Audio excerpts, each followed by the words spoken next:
Good morning, everybody, and welcome to our second reestablished Poetry Out Loud competition. You, you heard from Mr. Higgins how the students got here, and I would like to give them a round of applause for making it this far and winning the classroom competitions.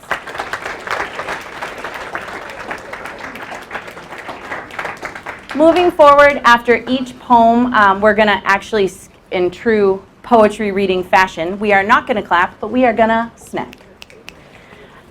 In addition, you are an active audience member, so we're asking you to have zero conversation and keep your phones away because these contestants have worked really hard to be able to recite 2 poems for you today.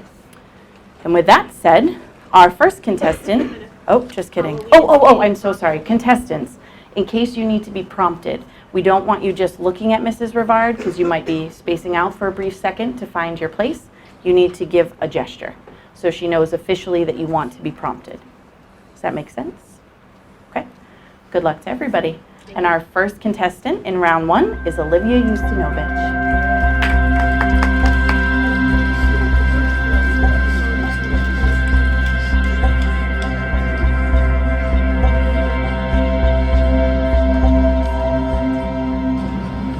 Flowers by Cynthia Zorin.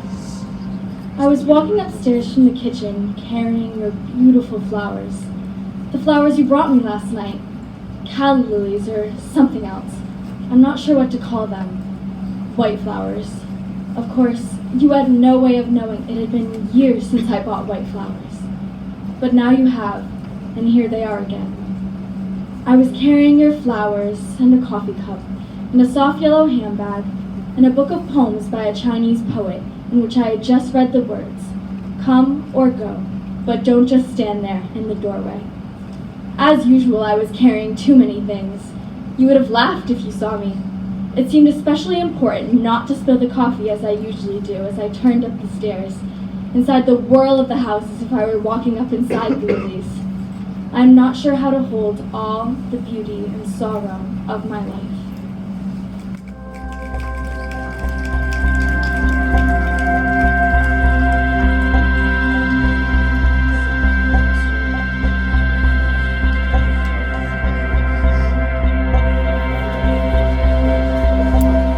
All right, now that we have the mics all set up, our second contestant today is Jackin Mindlin.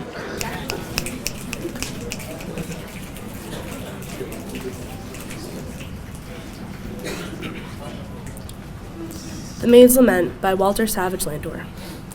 I loved him not, and yet, now he is gone, I feel I am alone. I checked him while he spoke, yet, could he speak, alas, I would not check. For reasons not to love him once I sought, and wearied all my thought, to vex myself in him I now would give my love could he but live, who lately lived for me. And when he found 'twas vain and holy ground, he hid his face amid the shades of death. I waste for him my breath, who wasted his for me, and this lorn bosom burns in stifling heat, heaving it up in sleep, waking me to weep tears that had melted his soft heart for years, wept he as bitter tears. Merciful God, such was his latest prayer, these may he never share. Quieter is his breath, his breast more cold than daisies in the mold, where children spell athwart the churchyard gate. His name and life's brief date. Pray for him, gentle souls, whoever you may be, and pray too for me.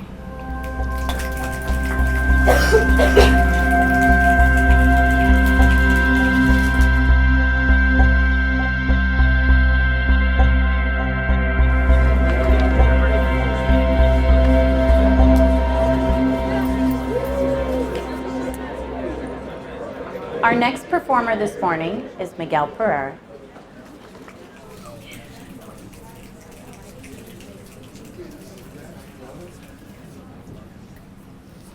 Abandoned Farmhouse by Ted Kruser.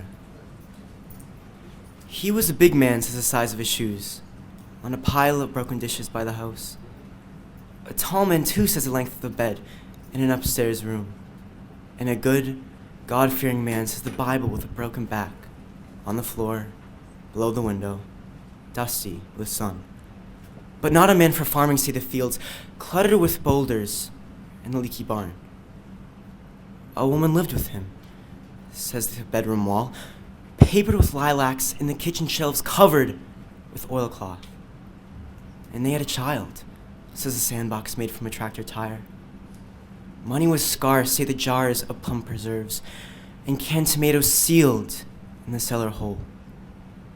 In the winter's cold, say the rags in the window frames. It was lonely here, says the narrow country road. Something went wrong, says the empty house in the weed-choked yard. Stones in the field say he was not a farmer. The steel-sealed jars in the cellar say she left in a nervous haste. In the child, its toys are strewn in the yard like branches after a storm.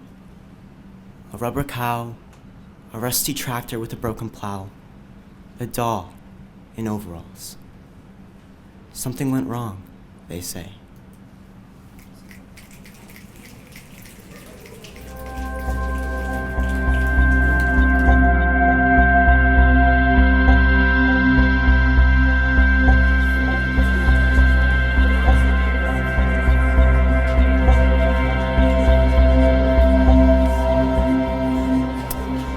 Next up this morning, we have Jonathan Carnes.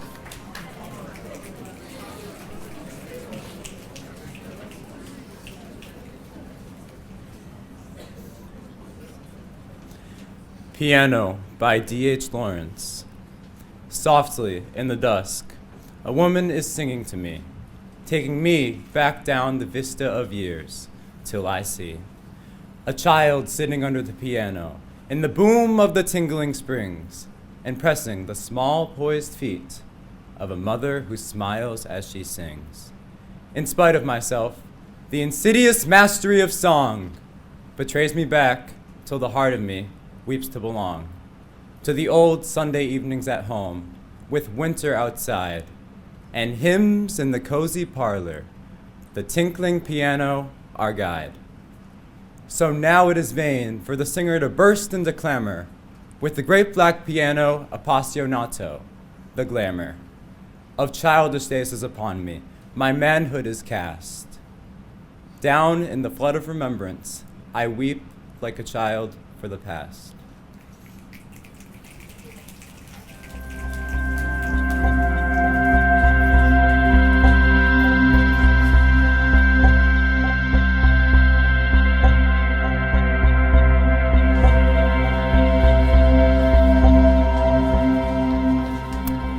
This morning we have Jason Silva.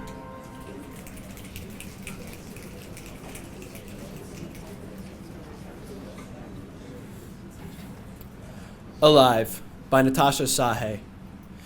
You and me, of course, and the animals we feed and then slaughter. The box elder bug with its dot of red, yeast in the air making bread and wine, bacteria in yogurt, carrots, the apple tree, each white blossom, and rock, which lives so slowly, it's hard to imagine it as sand, then glass. A sea called dead is one that will not mirror us. We think as human beings we deserve every last thing. Say, the element copper, incandescence glowing bright and soft like Venus, ductile as a she-wolf's eyes, pigmented red or green, exposed to acid in the air. Copper primes your liver. Its mines leach lead and arsenic. Smelting is to melting, the way smite is to might, of violence of extraction. What's lost when a language dies? When its tropes oppose our own? In the Atlas language, Aymara, the past stretches out in front and the future lags behind. Imagine being led by knowing. Imagine the end is clear.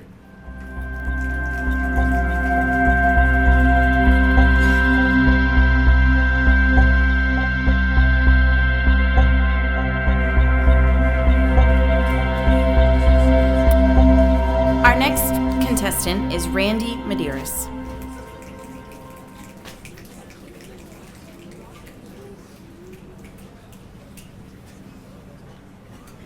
To Have Without Holding by Marge Piercy. Learning to love differently is hard. Love with the hands wide open. Love with the doors banging on their hinges, the cupboard unlocked, the wind roaring and whimpering in the rooms, rustling the sheets and snapping the blinds that thwack like rubber bands in an open palm. It hurts to love wide open, stretching the muscles that feel as if they are made of wet plaster, then of blunt knives, then of sharp knives. It hurts to thwart the reflexes of grab, of clutch, to love and let go again and again. It pesters to remember the lover who is not in the bed, to hold back what is owed to the work that gutters like a candle in a cave without air. To love consciously, conscientiously, concretely, constructively. I can't do it. You say it's killing me, but you thrive. You glow on the street like a neon raspberry. You float and sail. A helium balloon, bright bachelor's button, blue and bobbing, on the cold and hot winds of our breath, as we make and unmake in passionate diastole and systole, the rhythm of our unbound bonding. To have and not to hold. To love with minimized malice, hunger, and anger, moment by moment, balanced.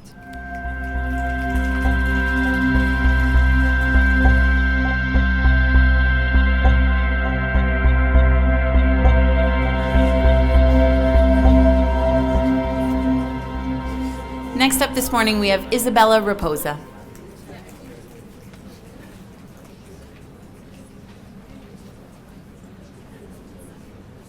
Good People by W.S. Merwin. From the kindness of my parents, I suppose it was, that I held that belief about suffering, imagining that if only it could come to the attention of any person with normal feelings, certainly anyone literate who might have gone to college, they would comprehend pain when it went on before them, and would do something about it whenever they saw it happen. In the time of pain, the present, they would try to stop the bleeding, for example, with their own hands. But it escapes their attention, or there may be reasons for it. The victims under the blankets, the meat counters, the maimed children, the animals staring from the end of the world.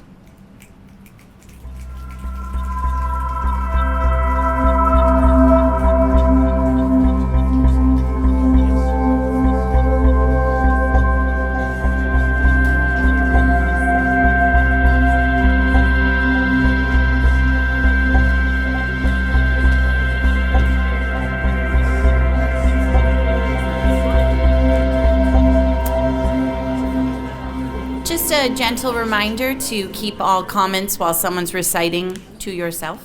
Very distracting. Our next contestant this morning is Sydney Correa.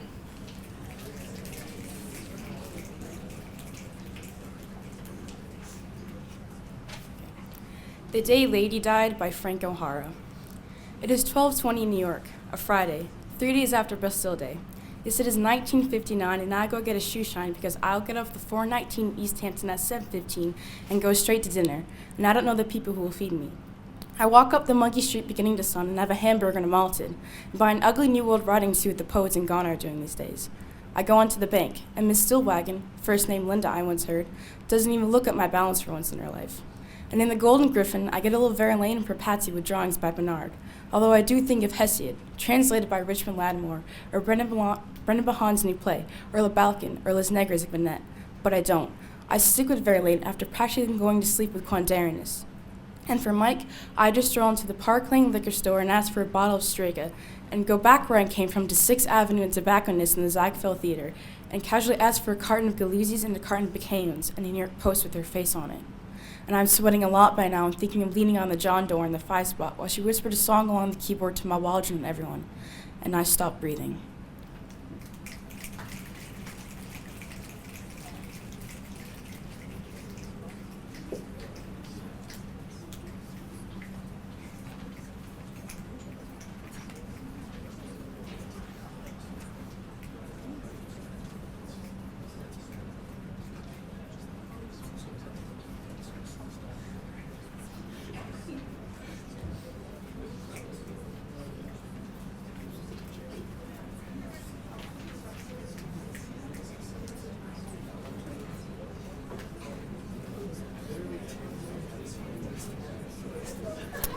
Next up, it is my absolute pleasure to announce Jonathan Bakdayan.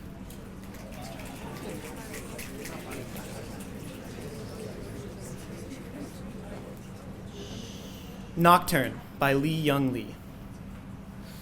That scraping of iron on iron when the wind rises. What is it? Something the wind won't quit with, but drags back and forth. Sometimes faint, far, then suddenly close, just beyond the screen door, as if someone there squats in the dark, honing his wares against my threshold. Half steel wire, half metal wing. Nothing and anything might make this noise of saws and rasps, a creaking and groaning of bone growth or body death, marriages of rust or ore abraded. Tonight, something bows that should not bend, something stiffens that should slide, something, loose and not right, rakes or forges itself all night.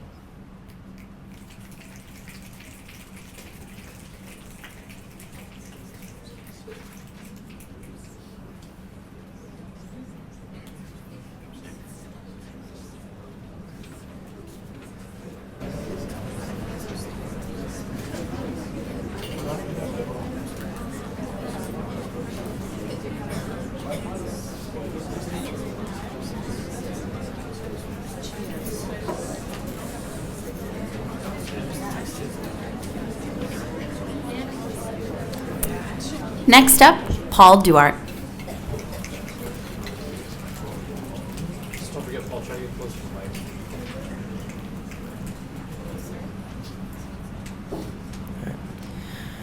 We're Human Beings by Jill McDonough. That's why we're here, said Julio Lugo to the Globe. Sox fans booed poor Lugo. Booed his at bat after he dropped the ball in the pivotal fifth. That ball, I got to it. I just couldn't come up with it. Lugo wants you to know he is fast. A slower player wouldn't even get close enough to get booed. Lugo wants you to know he's only human. We're human beings. That's why we're here. If not, I would have wings. I'd be beside God right now. I'd be an angel. But I'm not an angel. I'm a human being that lives right here. Next day, all is forgiven. Lugo's home run, Lugo's sweet comment to the press. I wanted to make a poster like the ones that say, "It's my birthday," or "First time at Fenway," or "Pathetic, ESPN." Poster board. Permanent marker to say, "Lugo, me too. I'm a human being that lives right here." Decided. It's too esoteric, too ephemeral a reference, but it's true. Oh, Lugo, Julio Lugo, I'm here with you.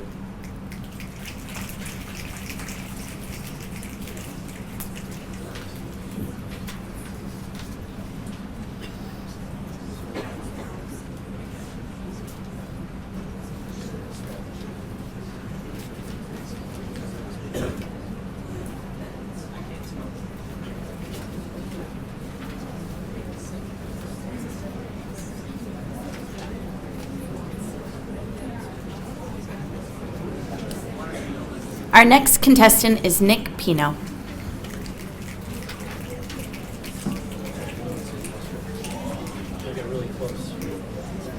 That's good. All right. Be Music Night by Kenneth Patchen. Be music night, that her sleep may go where angels have their pale tall choirs. Be a hand, see, that her dreams may watch thy guidesmen touch the green flesh of the world. Be a voice, sky, that her beauties may be counted, and the stars will tilt their quiet faces into the mirror of her loveliness. Be a road, earth, that her walking may take thee where the towns of heaven will lift their breathing spires. Oh, be a world and a throne, God, that her living may find its weather, and the souls of ancient bells in a child's book shall lead her into thy wondrous house.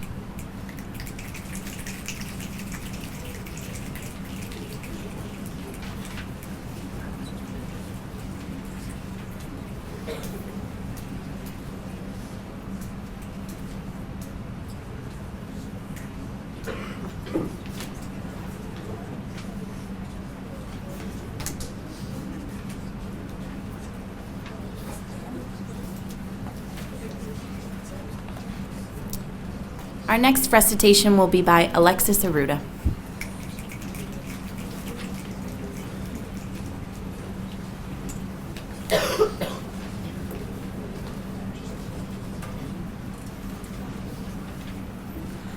For the Dogs Who Barked at Me on the Sidewalks in Connecticut by Hinith Adurakib. Darlings, if your owners say you are not usually like this, then I must take them at their word. I am like you. not crazy about that which towers before me, particularly the buildings here and the people inside who look at my name and make noises that seem like growling. My small and eager darlings, what it must be like to have the sound for love and the sound for fear be a matter of pitch. I am afraid to touch anyone who might stay long enough to make leaving an echo. There is a difference between bearing a thing you love for the sake of returning and leaving a fresh absence in a city's dirt looking for a mercy left by someone who came before you. I am saying that I, too, am at a loss for language. Can't beg myself a doorway out of anyone. I am not usually like this either. I must apologize again for how adulthood has rendered me. Us, really. I know you all forget the touch of someone who loves you in 2 minutes, and I arrive to you, a constellation of shadows, once hands. Listen, darlings. There is a sky to be pulled down into our bowls. There is a sweetness for us to push our faces into. I promise I will not beg for you to stay this time. I will leave you to your wild galloping. I am sorry to hold you again for so long. I am in the mood to be forgotten.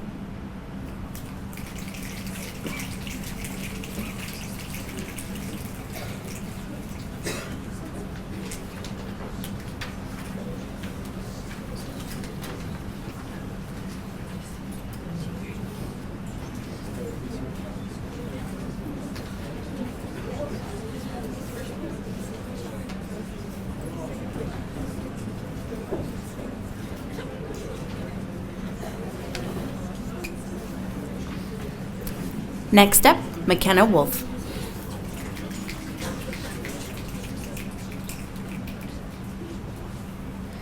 War Ballad by Stanley Moss. After the Russian. The piano has crawled into the quarry, hauled in last night for firewood, sprawled with frozen barrels, crates and sticks. The piano is waiting for the axe. Legless, a black box, still polished, it lies on its belly like a lizard, droning, heaving, hardly fashioned for the quarry's primordial art.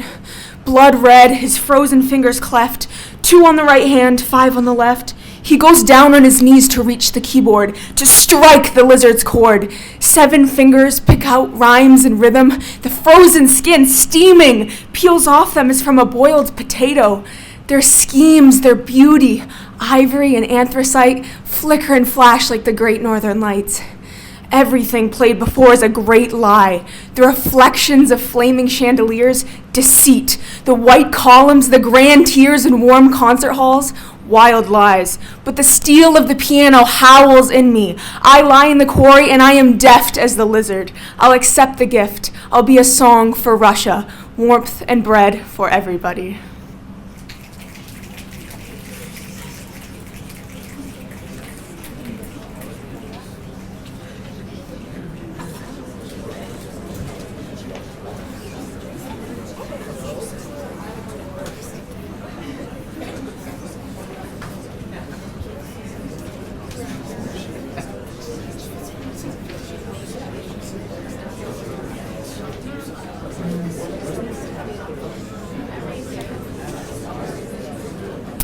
Our next contestant is Abigail Chase.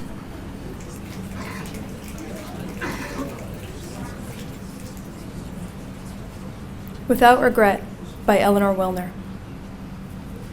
Nights, by the light of whatever would burn, tallow, tinder, and the silken rope of wick that burns slow. Slow, we wove the baskets from the long gold strands of wheat that were another silk. Worm soul spun the one, yellow seed in the dark soil, the other. The fields lay fallow, swollen with frost, expectant winter. Mud clung to the edges of our gowns. We had hung back like shadows on the walls of trees and watched. in the little circles that our tapers threw, murdered men rose red in their clanging armor, muttered words that bled through the bars of iron masks. The Lord who sold us to the glory fields lied. Trumpets without tongues, we wove lilies into the baskets. When they asked us what we meant by these, we'd say, Mary, Mary, and be still. We lined the baskets on the sill in the barn where it is always dusk and the cows smell sweet. Now the snow sifts through the trees, dismembered lace, the white dust of angels, angels, and the ringing of keys that hang in bunches at our waists, and the sound of silk whispering, whispering. There is nothing in the high windows but swirling snow, the glittering milk of winter. The halls grow chill, the candles flicker. Let them wait who will and think what they want. The Lord has gone with the hunt, and the snow grows thicker. Well, he will keep till spring thaw comes, head, hand, and heart, baskets of wicker, baskets of straw.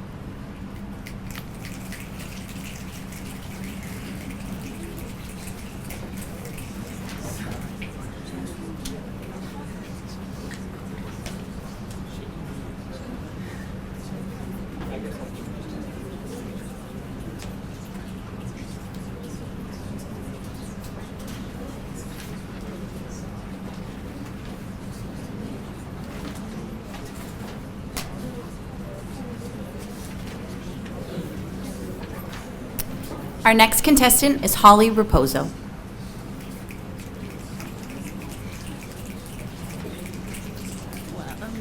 Nearly tall enough. Okay. Hope is a Thing with Feathers by Emily Dickinson. Hope is a thing with feathers that perches in the soul and sings a tune without the words and never stops at all. And sweetest in the gale is heard, and sore must be the storm that could abash the little bird that kept so many warm. I heard it in the chillest land and on the strangest sea, yet never in extremity it asked a crumb of me.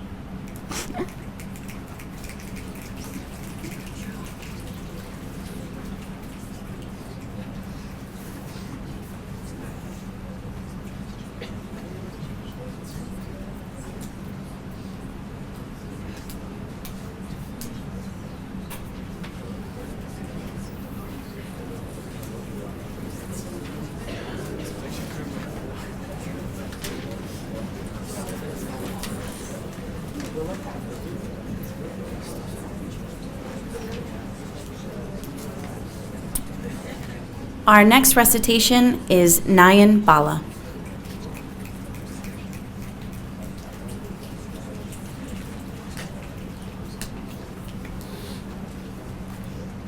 Revenant by Mina Alexander.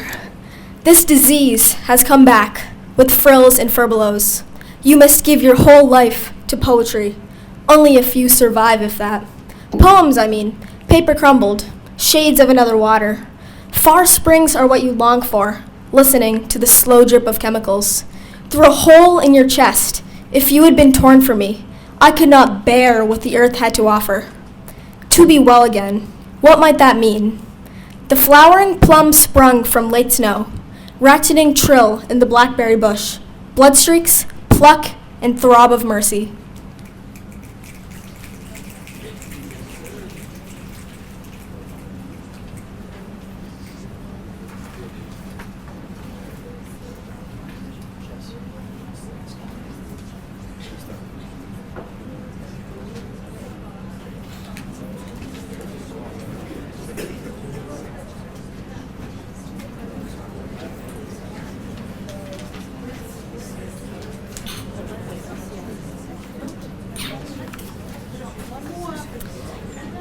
Next up, we have Rishi Bala.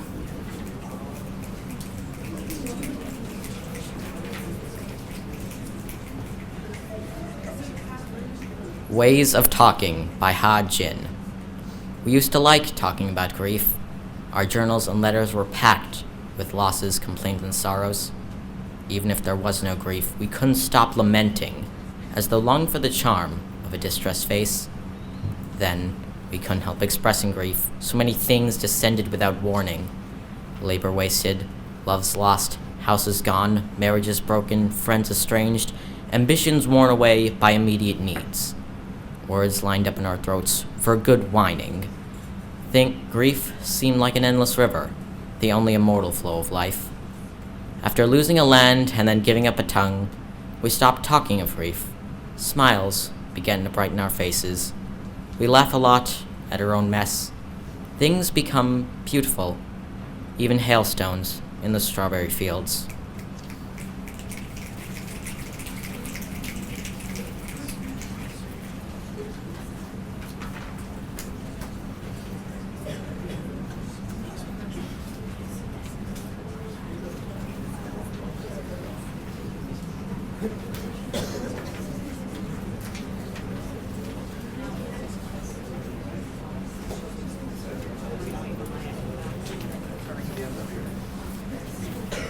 Okay, ladies and gentlemen, we have a brief pause we're going to offer you now because we're waiting on 2 people that need to come during PACE because they're unable to be here right now. So you're welcome to talk amongst yourselves until the end of the period.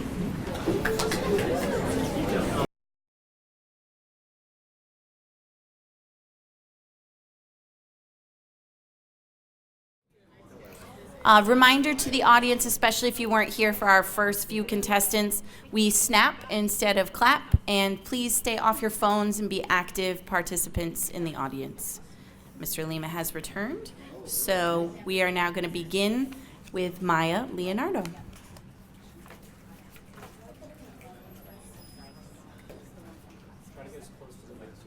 Okay. Should I restart?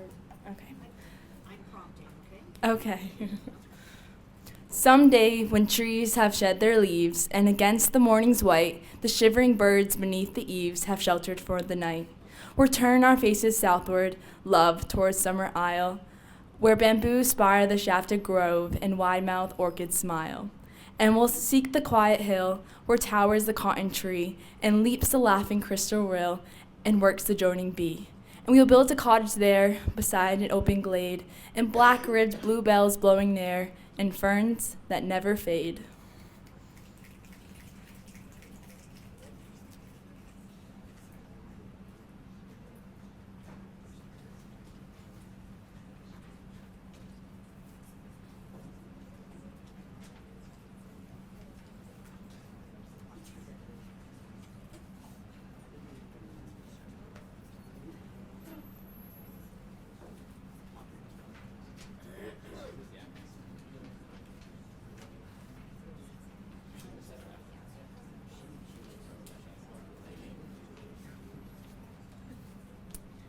And our last contestant in round 1 is Maria L. Tom.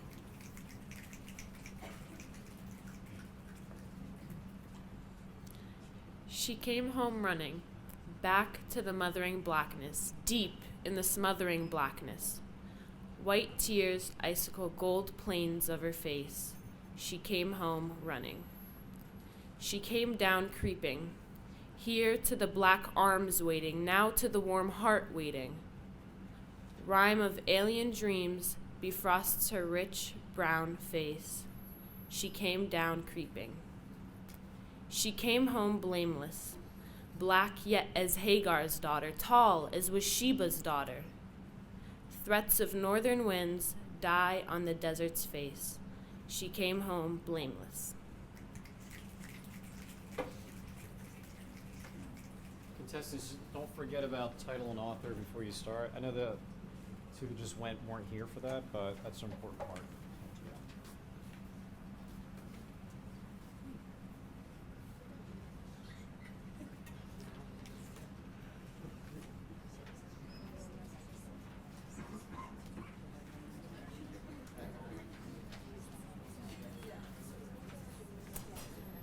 Okay, we are now going to go into each contestant's second poem. We are going to repeat the order. A couple of reminders. We want you close to the mic. And we also want you to try to slow down just a little bit because we are trying to get your accuracy scores. So just make sure you're not rushing yourself. So again, first up for round 2 is Olivia Justinovich.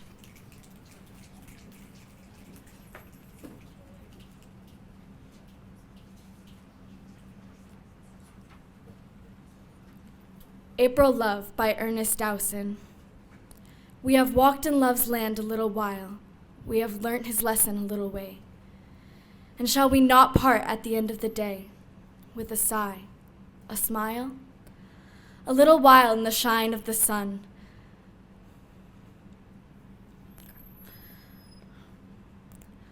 A little while in the shine of the sun. We were twined together, joined lips, forgot how the shadows fall when day is done, and when love is not. We have made no vows, there will be none broke. Our love is free as the wind on the hill. There were no words said, we need wish unspoke. We have wrought no ill. So shall we not part at the end of the day, whose love has lingered a little while? So we join lips for the last time, go our way, with a sigh, a smile.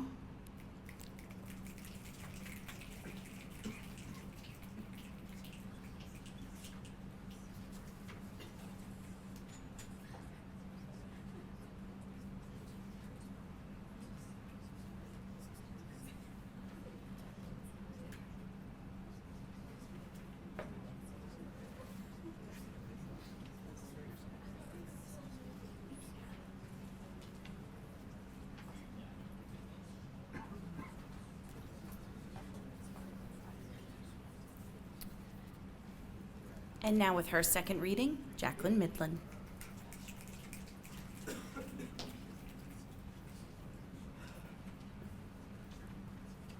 All This and More by Mary Carr. The Devil's Tour of Hell did not include a factory line where molten lead spilled into mouths held wide. No electric drills spiraling screws into hands and feet, nor giant pliers to lower you into simmering vats. And the devil adjusted your new spiked antenna almost delicately, with claws curled and lacquered black, before he spread his wings, his leather wings, to leap into the acid green sky, so your head became a TV hole, our gargoyle mirror, your doppelganger sloppy at the mouth, and swollen at the joints, and canted your day in sinuous slow motion. Your red-eye friend that you cursed, your girl child cowered behind the drapes. Parents alive again and now puzzled by this new form. That's why you crawled your way back into this life.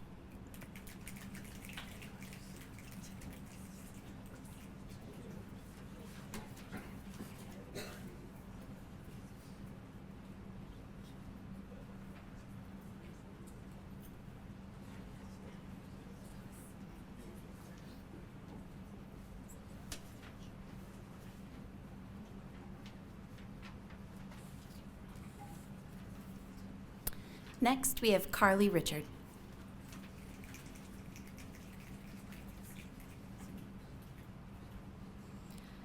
The Obligation to Be Happy by Linda Paston. It is more onerous than the rights of beauty or housework, harder than love, but you expect it of me casually, the way you expect the sun to come up, not in spite of the rain or clouds, but because of them. And so I smile as if my own fidelity to sadness were a hidden vice. The downward tug on my mouth, my old suspicion that health and love are brief irrelevances, no more than laughter in warm dark, strangled at dawn. Happiness. I try to hoist it on my narrow shoulders again. I stumble around my house, bump into things only Midas himself would understand.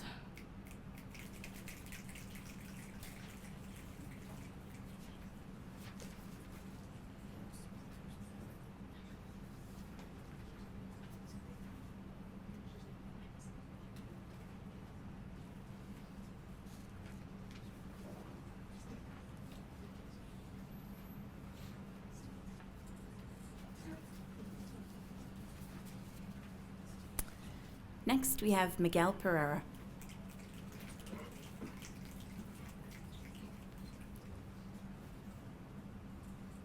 Mowing by Robert Frost.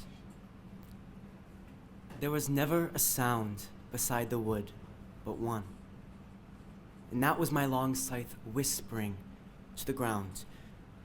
What was it whispered? I knew not well myself. Perhaps it was something about the heat of the sun. Something perhaps about the lack of sound. And that was why it whispered and did not speak. It was no dream of the gift of idle hours or easy gold at the hand of fae or elf. Anything more than the truth would have seemed too weak to the earnest love that laid the swale and rose. Not without feeble pointed spikes of flowers, pale orchises, and scared a bright green snake. The fact is the sweetest dream that labor knows. My long scythe whispered and left the hay to make.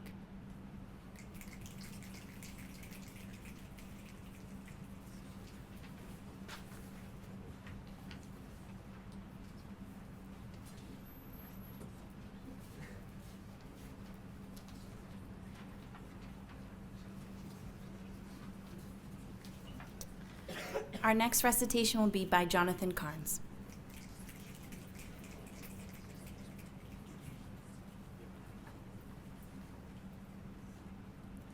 Dead Men Walking by William Logan. What did they desire? The dead who had returned? The sons who had inherited their estates, pretended not to know them? The iron gates were welded shut, but soon the dead had learned to hire lawyers practiced in the laws that bound the afterlife to lesser gods. The angels thundered on like piston rods, denying their gold wings to either cause. City street lamps flared like learned ghosts.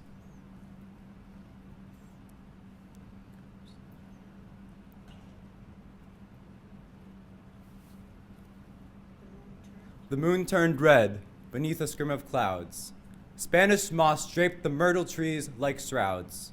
In politics, the guests became the hosts. Those days made angels of the better sort. The cases languished in a lower court.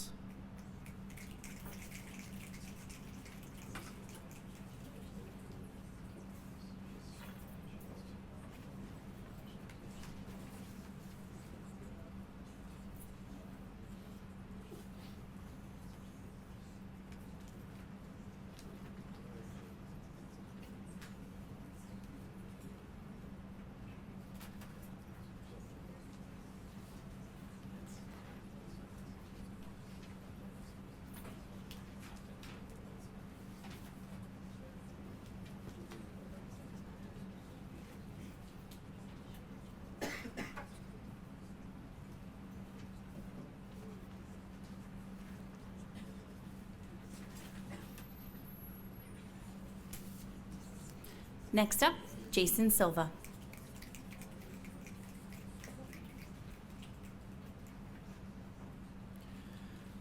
The Hill by Joshua Mohegan.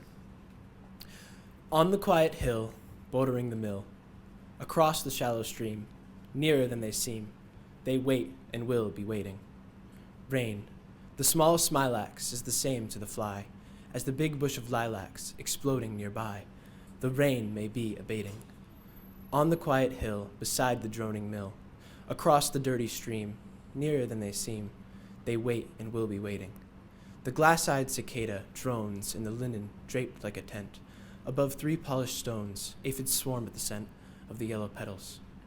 A bird comes to prod a clump of wet fur. The ferns idiotically nod when she takes it away with her. Something, somewhere, settles. On the quiet hill, bordering the mill, is our best cemetery, pretty but not very. All are welcome here. Sun finds a bare teak box on a tidy green plot. It finds lichen-crusted blocks, fringed with forget-me-not. angels preen everywhere. On the quiet hill, bordering the mill, is our best cemetery, pretty but not very. All are welcome here.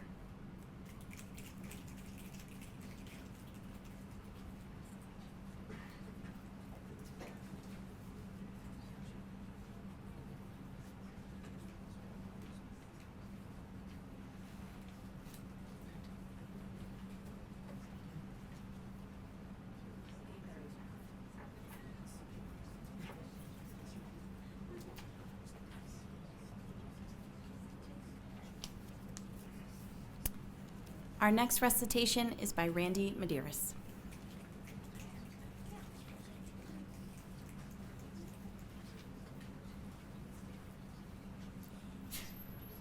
I am offering this poem by Jimmy Santiago Baca. I am offering this poem to you, since this is all I have to give. Keep it like a warm coat when winter comes to cover you, or like a pair of thick socks the cold cannot bite through. I love you. I have nothing else to give you, so it is a pot full of yellow corn to warm your belly in winter. It is a scarf for your head to wear over your hair, to tie up around your face. I love you. Keep it, treasure it as you would if you were lost, needing direction, and the wilderness life becomes when mature. Or in the corner of your drawer, tucked away like a cabin or hogan in dense trees. Come knocking and I will answer, give you direction, and let you warm yourself by this fire, rest by this fire, and make you feel safe. I love you. It is all I have to give, and all anyone needs to live, and to go on living inside when the world outside no longer cares if you live or die. I love you. Remember, I love you.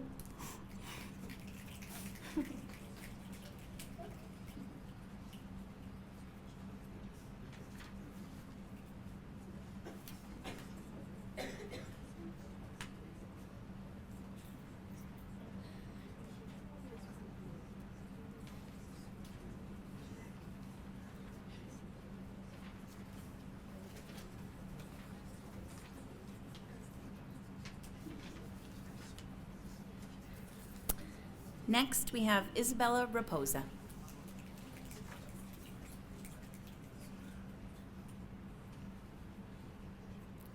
Horns by Kwam Dawes. In every crowd, there is the one with horns, casually moving through the bodies, as if this is the living room of a creature with horns, a long cloak, and the song of tongues on the lips of the body. To see the horns, one's heart rate must reach 175 beats per minute, at a rate faster than the blink of an eye, for the body with horns lives in the space between the blink and light. Slow down the blink, and somewhere in the white space between sight and sightlessness is twilight. And in that space, that gap, the stop time, the horn-headed creatures appear, spinning, dancing, strolling through the crowd. And in the fever of revelation, you will understand why the shaman is filled with the hubris of creation, why the healer forgets herself and feels like angels about to take flight. My head throbs under the mosquito mesh. The drums do not stop through the night. The one with horns feeds me sour porridge and nuts and sways. Welcome. Welcome.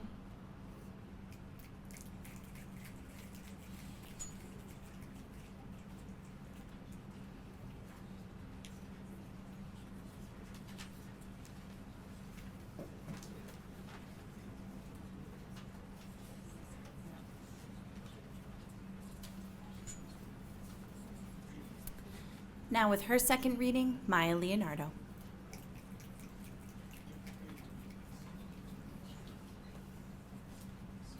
Life by Edith Wharton. Life, like a marble block, is given to all, a blank, inchoate mass of years and days, whence one with ardent chisel swift essays, some shapes of strength or symmetry to call. One shatters it in bits to mend a wall, one in a craftier hand the chisel lays, and one, to wake the mirth in Lesbia's gaze, carves it apace in toys fantastical. But least is he who, with enchanted eyes, filled with high visions of fair shapes to be, muses which God he shall immortalize. In the proud Parian's perpetuity, till twilight warns him from the punctual skies, that the night cometh wherein none shall see.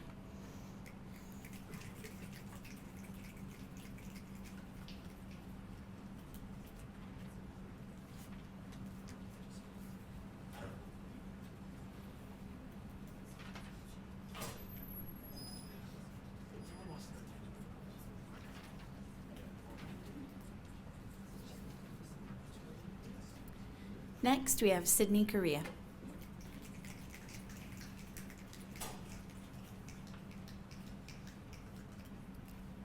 American Smooth by Rita Dove. We were dancing. It must have been a foxtrot or a waltz, something romantic but requiring restraint. Rise and fall, precise execution as we moved into the next song without stopping.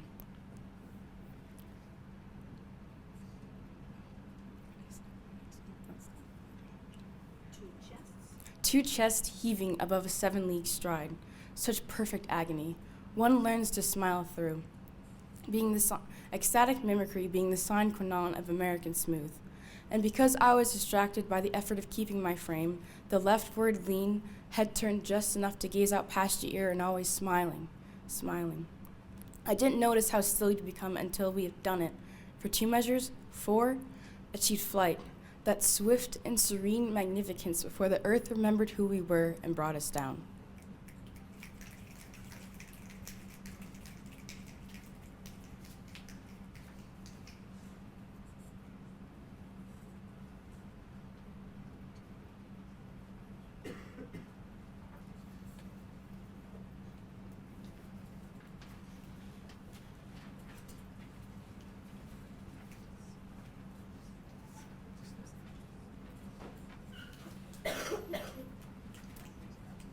With his second recitation, we have Jonathan Bakdayan.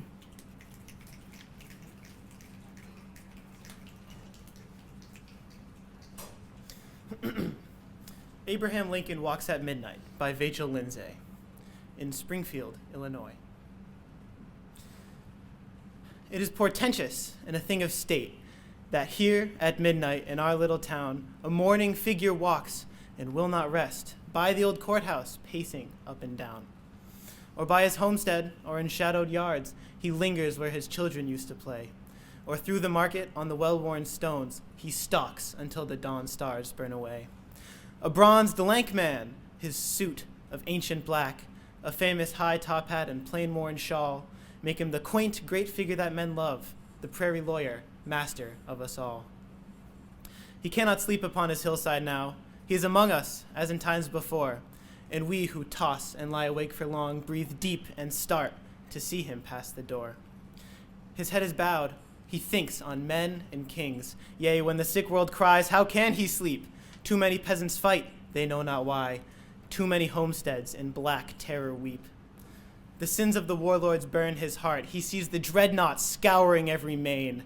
He carries on his shawl-wrapped shoulders now the bitterness, the folly, and the pain. He cannot rest until a spirit dawn shall come, the shining hope of Europe free, the league of sober folk, the workers' earth, bringing long peace to cornland, alp, and sea. It breaks his heart that kings must murder still, that all his hours of travail here for men seem yet in vain. And who shall bring white peace, that he may sleep upon his hill again?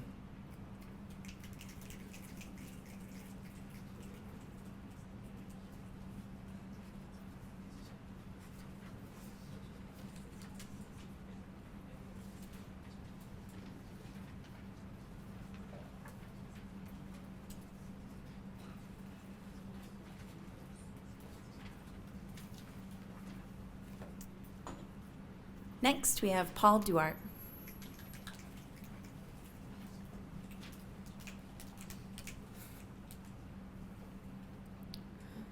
Making Jump Shots by Michael S. Harper. He waltzes into the lane, cross the free throw line, fakes a drive, pivots, floats from the asphalt turf in an arc of black light, and sinks 2 into the chains. 1-on-1 he fakes, down the main, passes into the free lane, and hits the chains. A sniff in the fallen air. He stuffs it through the chains, riding high. Traveling, someone calls, and he laughs, stepping to his silent beat, gliding as he sinks too into the chains.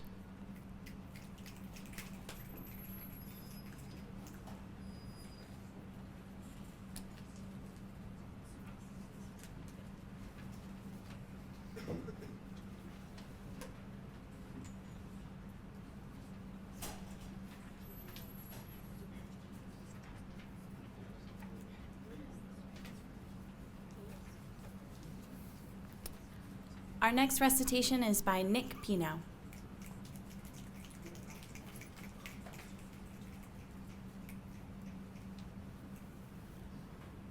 Dirge Without Music by Edna St. Vincent Millay. I am not resigned to the shedding away of loving hearts in the hard ground. So it is, and so it will be, for so it has been, time out of mind. Into the darkness they go, the wise and the lovely. Crowned with lilies and with laurel they go, but I am not resigned. Lovers and thinkers, into the earth with you, be one with the dull, the indiscriminate dust, a fragment of what you felt, of what you knew.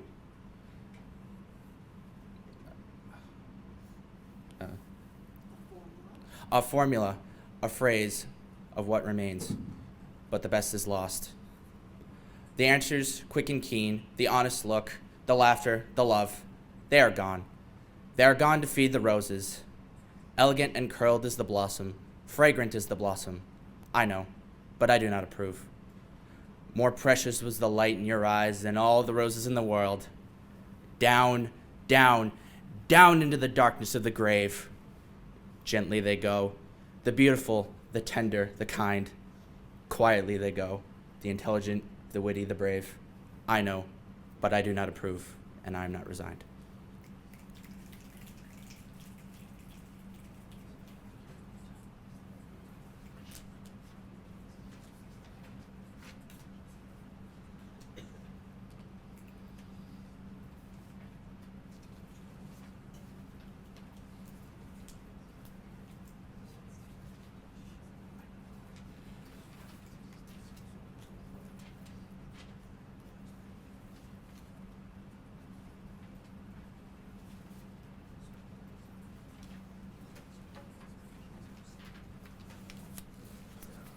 And now with her second recitation, Alexis Aruda.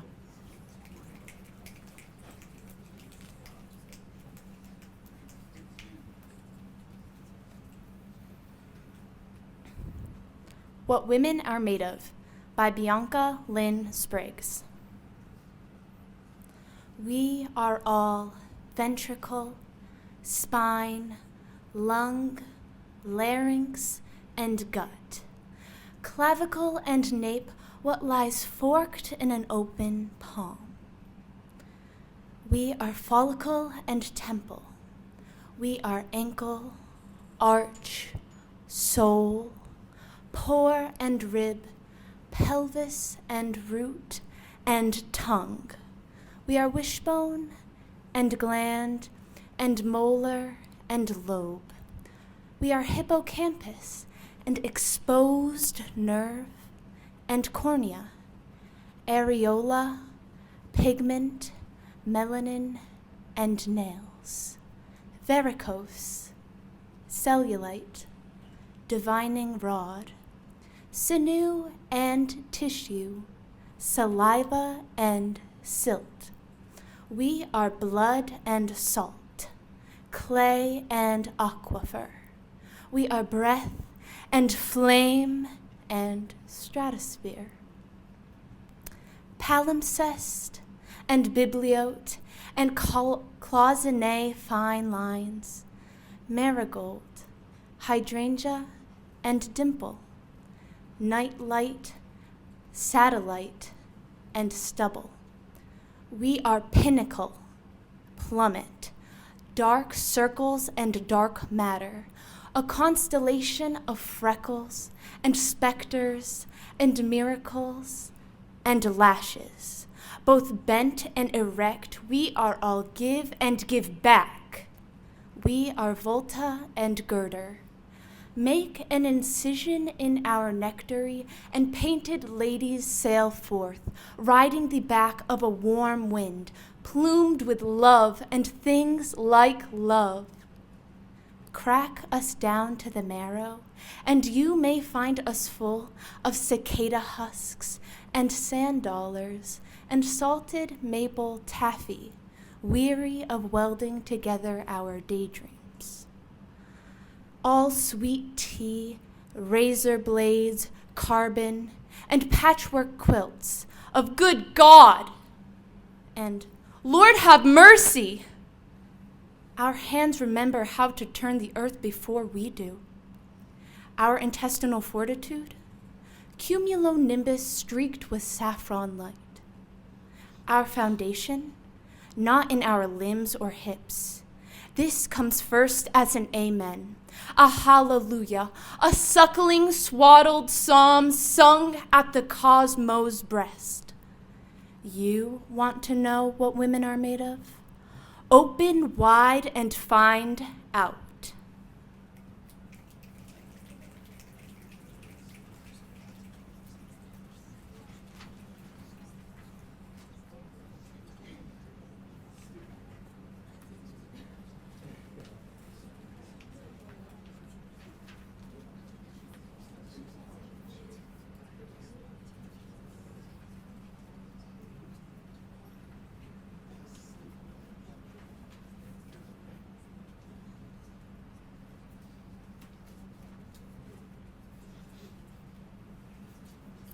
Next up, we have McKenna Wolf.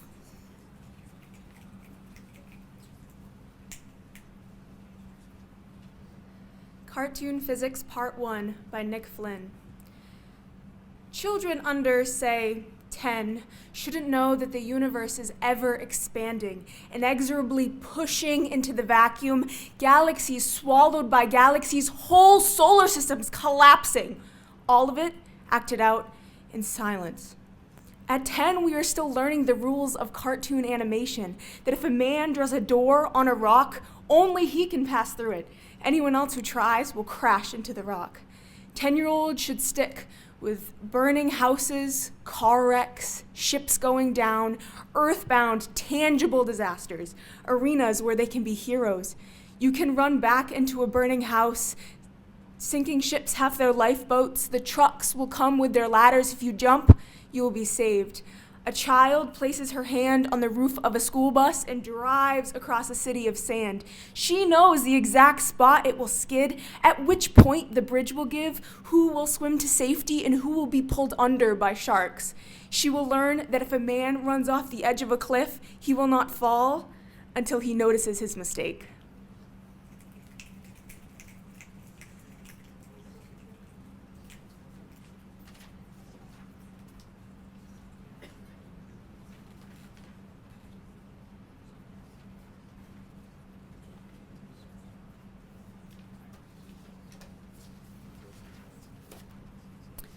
Next, we have Abigail Chase.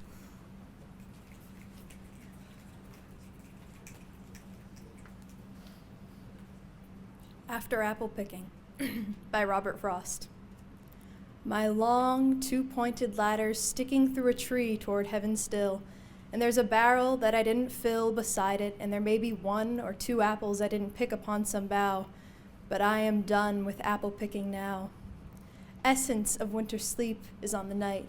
The scent of apples I am drowsing off.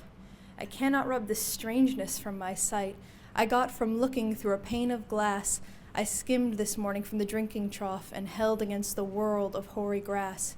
It melted, and I let it fall and break. But I was well, upon my way to sleep before it fell, and I could tell what form my dreaming was about to take. Magnified apples appear and disappear, stem end and blossom end, and every fleck of russet showing clear. My instep arch not only keeps the ache, it keeps the pressure of a ladder round.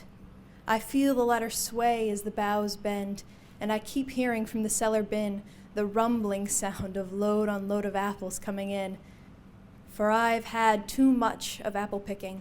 I am overtired of the great harvest I myself desired.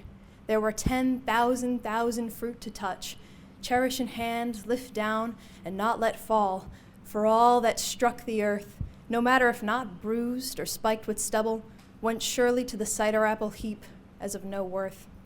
One can see what will trouble this sleep of mine, whatever sleep it is. Were he not gone, the woodchuck could say whether it's like his long sleep as I describe its coming on, or just some human sleep.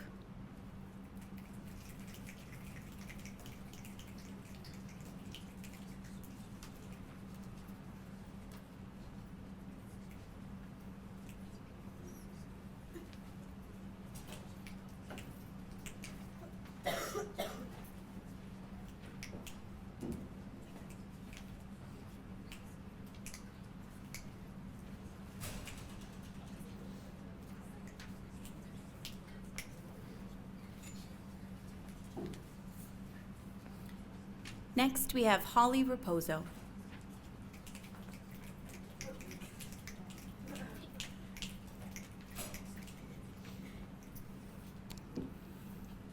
Awakening in New York by Maya Angelou.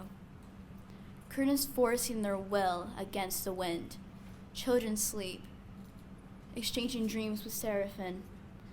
The city drags itself awake on the subway straps. And I, a alarm, awake as a rumor of war. Lie, stretching into the dawn, unasked and unheeded.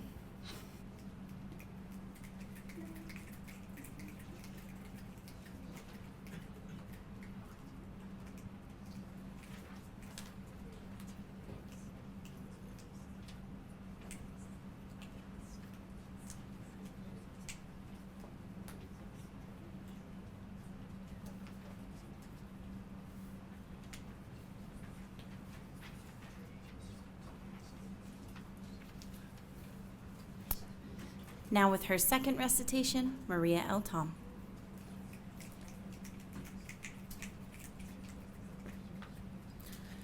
Acquainted with the Night by Robert Frost. I have been one acquainted with the night. I've walked out in rain and back in rain. I've outwalked the furthest city light. I've looked down the saddest city lane. I've passed by the watchman on his beat and dropped my eyes, unwilling to explain. I've stood still and stopped the sound of feet when far away an interrupted cry came over houses from another street. But not to call me back or say goodbye. Further still, at an unearthly height, one luminary clock against the sky proclaimed the time was neither wrong nor right. I have been one acquainted with the night.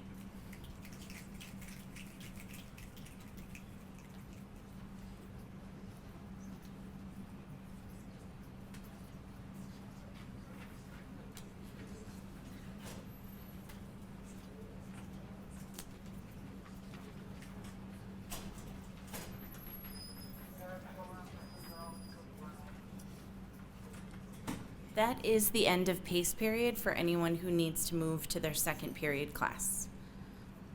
We'll have you guys scoot out so we don't interrupt the next contestant.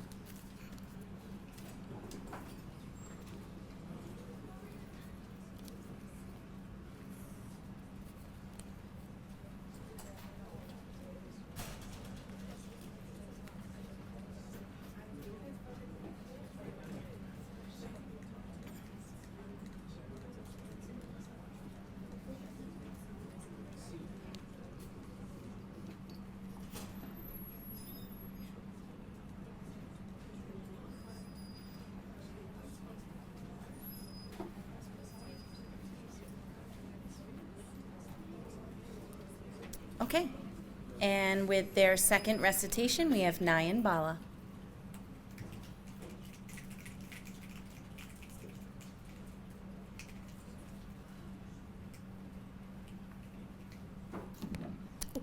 I am the people, the mob by Carl Sandburg.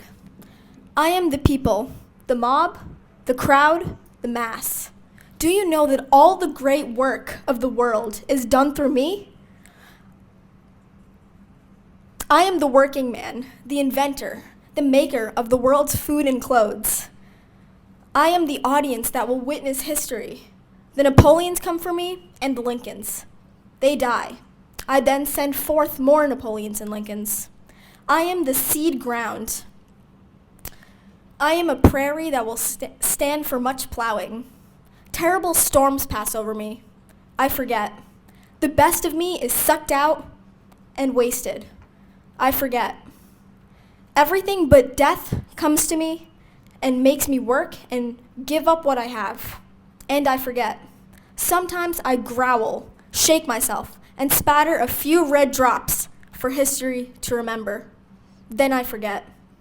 When I, the people, learn to remember, when I, the people, use the lessons of yesterday to no longer forget who robbed me last year, who played me for a fool, then there will be no speaker in all the world say the name, the people, with a fleck of a sneer in his voice or any far-off smile of derision.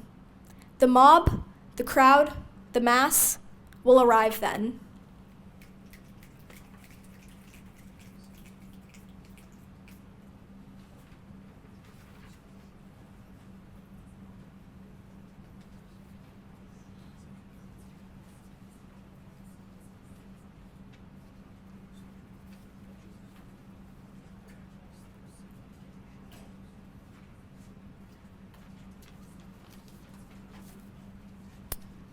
And last but not least, we have Rishi Bala.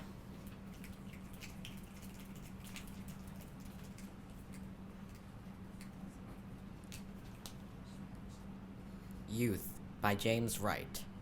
Strange bird, his song remains secret.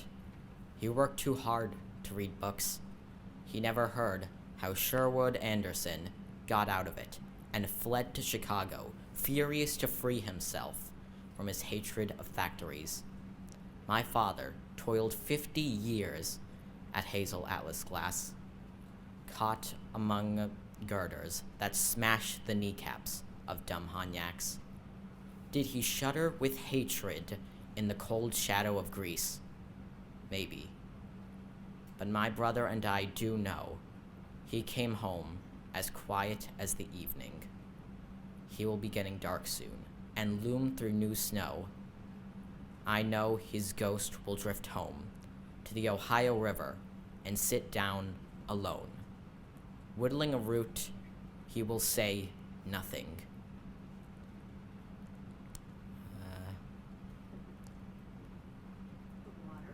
The waters flow past, older, younger than he is or I am.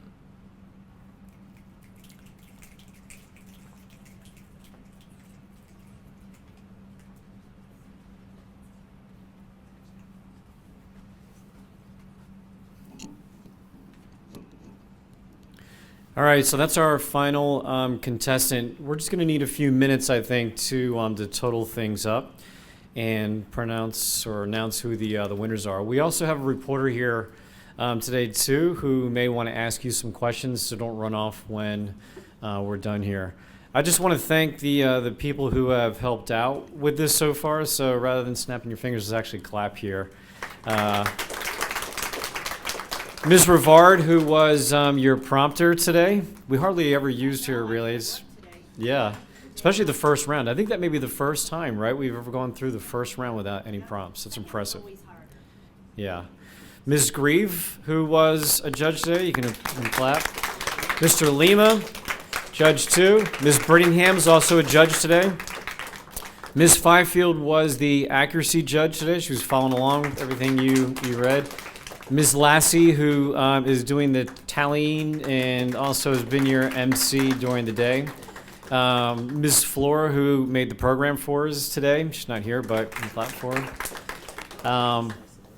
We should just say this is really impressive. We had 8 contestants last year, And we have 20 this year, and I think we probably could have had more if we just had time. I kind of overestimated how long this was going to take. We went through it a lot faster than I thought we would. We're kind of under 2 hours, but just the fact that you're brave enough, I think, to take this on is pretty remarkable. I don't think many people can do that. Memorize one poem and then recite it, but many of you only had a couple of days to do a second poem, and I thought you did it really, really well. So you should also give yourselves a little bit of applause. It's very impressive. So we are going to award prizes for first, second, and third. We have Amazon gift cards for those who are winning. We have, for first place, will be a $3,000. No, I'm just kidding. For first place.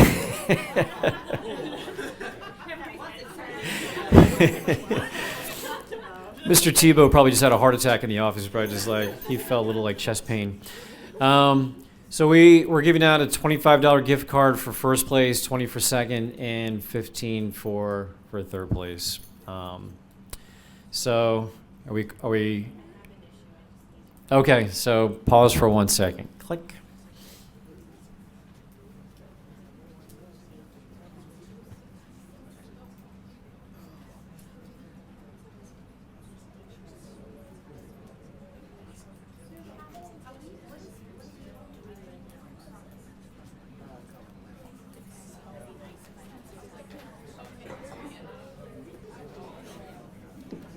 Okay, so we are pretty sure this is accurate. We are English teachers doing math, so please forgive us.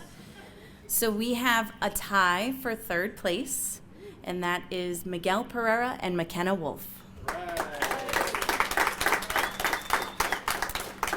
And then with only a very small point differential, second place is going to be Alexis Aruda. And our winner of Poetry Out Loud competition is Isabella Raposa. So if all of you will come up, we'd like to take some photos, and then we'll get some winners, and we'll give you your prizes.